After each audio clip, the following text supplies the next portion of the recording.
Live from our 7 Tasmania studios, your nightly news with Louise Huber begins now. Good evening, everyone. First tonight, a St Leonards shopkeeper has voiced his shock and anger after being held up for the second time in a year. 2 masked intruders can be seen pointing their guns at Mian Ahmed, who says he feels like he's being targeted as an immigrant. Working alone on Saturday afternoon, Mian Ahmed faced every shopkeeper's worst nightmare. 2 men came in with the guns and they shouted like, open your till, and they grabbed me over there, they pushed me over there. CCTV footage showing him opening the till with guns pointed at him. The men taking boxes of cigarettes with them too before leaving. I can't even see them properly because they were covered with the hoodies and on the forehead they wear a mask. Mr Ahmad returned to his store today. Having moved here from Pakistan 3 years ago, he believes he's being targeted as an immigrant. This, the second robbery he's faced in a year, after being held up by a man wielding a crowbar last July. People are not secure.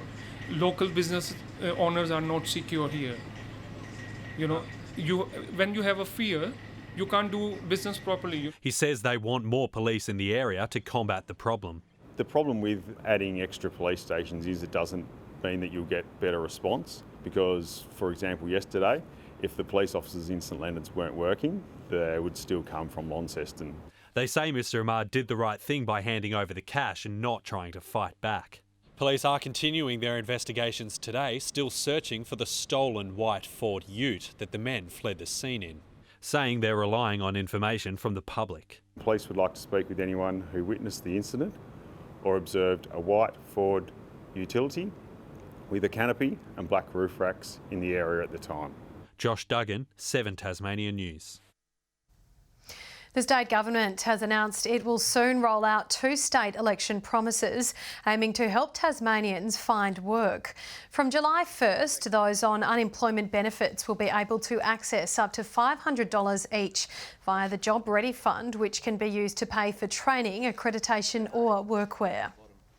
We know that for many people around Tasmania, there are a range of challenges that they have being able to have pathways into employment. Being able to remove an impediment is an important part of this initiative. Even all the training for forklifts and all those sorts of things are all very expensive, and if you haven't got some of those, then it's going to be difficult to be ahead of some of the others. A new Jobs Tasmania unit is being established, with 4 new jobs hubs also to be introduced around the state. Labor says it supports the introduction of jobs hubs and wants to see them introduced as soon as possible. This weekend marks the 5th anniversary of one of Tasmania's worst natural disasters. 3 lives were lost and more than $180 million in damage was caused by the June 2016 floods.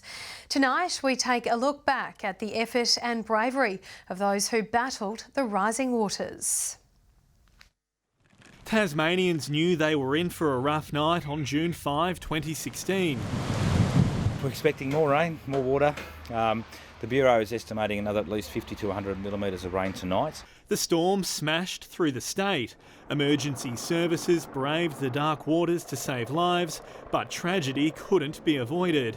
An 81-year-old man was swept away in ooze. They're just lovely country folk. They could never do enough for you, you know. That's the sort of bloke he was. The northwest was inundated.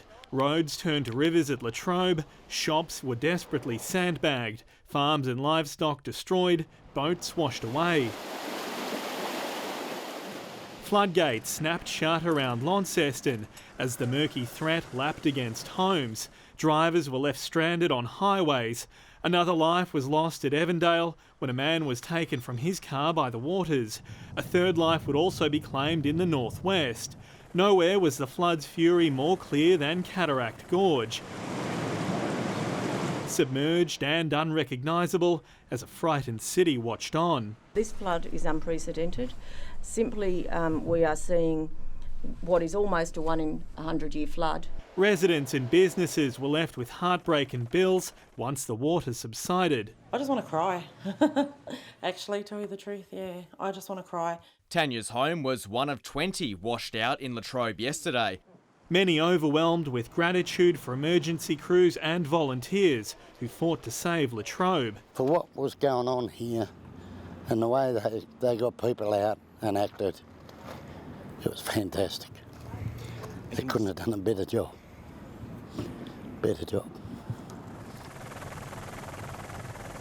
The damage bill would eventually top $180 million. Roads, bridges, rail lines ripped up or reduced to rubble. Meanwhile, the clean-up in the port of Devonport is well underway after this shocking vision emerged earlier this week. The eyes of the nation fell on our battered state. Politicians arrived with promises. Taking a day away from their election campaigns to inspect Mother Nature's destruction of northern Tasmania. There's a lot of work that's going to have to be undertaken, but we are here to ensure that the funds are available to do it. Upgrades to Launceston's levees were credited with sparing the city another $200 million in damages. It's hoped they'll stand the test of time if the waters ever rise high again. Sean McComish, 7 Tasmania News. Some of Tasmania's most creative architects have been honoured for their innovative projects across the state. From hidden homes to major tourism centres, the prestigious awards showcasing our best local buildings. Nestled in one of the state's most iconic locations, the Cradle Mountain Visitor Centre, taking out top gongs at the Tasmanian Architecture Awards. We're really proud of the way that this project represents how important architecture is within the tourism industry in Tasmania. The project, in the works for around 5 years, carefully designed for the unique environment. Selecting materials that are both reflective of the place but also enduring and will withstand the test of time and harsh climate. Cumulus Studios' Stony Rise winery in the Tamar Valley also winning a prize. The material palette was selected to reflect the winemaking industry, grounding the building in the Tasmanian context, and a lot of natural spotted gum timber left raw. The project showed that you can actually really put a modest touch to that place. You don't have to do something that's of a huge impact, but to actually create a tourism experience that really enhances the place. Beautiful homes hidden in the heart of Hobart included in the list of winners. Also featuring the creative mind behind the wooden Kilora Bay holiday residence on Bruny Island. It was such a beautiful environment, and so I think that inspired the design. It was very much about the forest and trying to embrace the landscape around it. And the Student Prize, awarded to Hamish Saul for showcasing artefacts discovered at a Baptist church at Longford. The opportunity to be able to make an experiential exhibition space where young Tasmanians were able to learn, that was one of the primary drivers behind it. Ruby Kamane, 7 Tasmania News. If you're looking for a local weekend getaway, you're in luck with the winners of Tasmania's top tourism towns revealed. Stanley taking out the top town with a population of less than 5,000 people. New Norfolk winning the category for the best town of more than 5,000 people. 10,000 Tasmanians pitched in to help determine this year's winners. The two towns will now battle it out against other destinations across the country to crown Australia's top tourism town. Craft food or a chance to dance? Moona had its moment today with a new market drawing hundreds in. Organisers say the first North pop-up market will be back, with the northern suburbs now the place to be. You can always find something to spike your interest at a market, even if you don't quite understand it. So this is called a steel mace. Steel mace is an old wrestling tool from Persia and India. From demonstrations to dancing, people voted with their feet for the first North pop-up market. Organisers admit it was a roll of the dice when the day started. When we first started at 8 a.m, it was quite eerie and quiet. All the stalls were set up, absolutely ready to go. They looked amazing, and then I just turned around and I thought, now we just need the people. And then all of a sudden, there was just hundreds. Some even had to wait at the gate because of COVID restrictions. City Mission proved charity is always in fashion. We've had furs, we've had cups and saucers, we've had some leather furniture, vintage goods, a little bit of everything. Food stalls were also making plenty of dough. We're up to about 16 kilos of mix and we do about 30 donuts per kilo. So you do the maths. The area's crusade to be cool remains well on track. Every single day there's something new that pops up and it's just amazing to be a part of it. Organisers say they'll be back again. Sean McComish, 7 Tasmania News. It's been an intense weekend for more than 30 Launceston gamers taking part in a battle behind the screens. Teams of 5 players fighting it out in a new League of Legends tournament, with the game known as one of the biggest esports in the world. Heaps of fun. It was cool to play against people that were actually right there, and you can talk to them afterwards, have a little bit of banter and stuff in real life. And the inaugural event run by the Launceston City Council.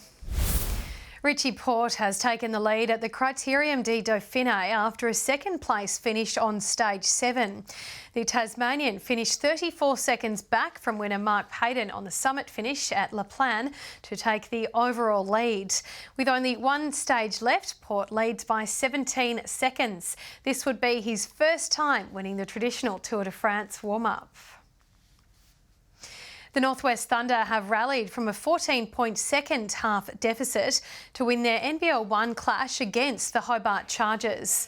The Chargers controlled the early portion of the match before the Thunder flicked the switch, racing ahead in the fourth quarter. Taryn Armstrong scored 23 as the Thunder won by 13 points. In the women's competition, the Launceston Tornadoes recorded an enormous 48-point win against the Chargers. Kelsey Griffin scored 28 points and pulled in 17 rebounds. Her and teammate Mariah Payne outscoring Hobart on their own.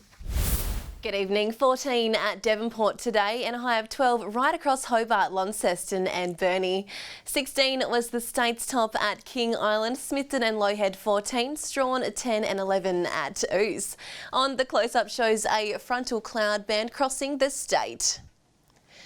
Further out, cloud is seen to the south of Western Australia, indicating cold air. Tomorrow, a high-pressure system is seen to the east of the Australian continent with a trough and cold front over the Bight. Northwesterly winds tomorrow 20 to 30 knots, swells up to 4 metres in the west and south and below 1 metre in the north. A gale warning is current for southern, western, northern and lower eastern coastal waters, and a strong wind warning for all remaining coastal waters, the southwest and the central plateau lakes. Tomorrow's forecast now: Hobart, partly cloudy, 17 across Dover and Ouse. In the north, showers and wind easing in Launceston, Devonport 15, showers in Scottsdale. Burnie and Stanley tomorrow 15, showers becoming windy in Strawn.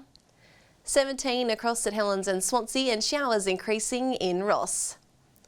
Looking ahead to the 3-day forecast: Tuesday, showers from late morning with possible thunderstorms about the northwest. Wednesday, showers clearing from the north during the morning. And Thursday, showers about the east, southeast and central areas. Capital cities, 19 and partly cloudy in Perth tomorrow. Melbourne, 18 and 23 and sunny in Alice Springs. And currently Hobart 9 and mostly cloudy, Launceston rain and Devonport 11 and cloudy. That's all for weather tonight, Lou. That's all your news for this Sunday evening. Thanks so much for joining us tonight. Have a lovely good evening. Good night.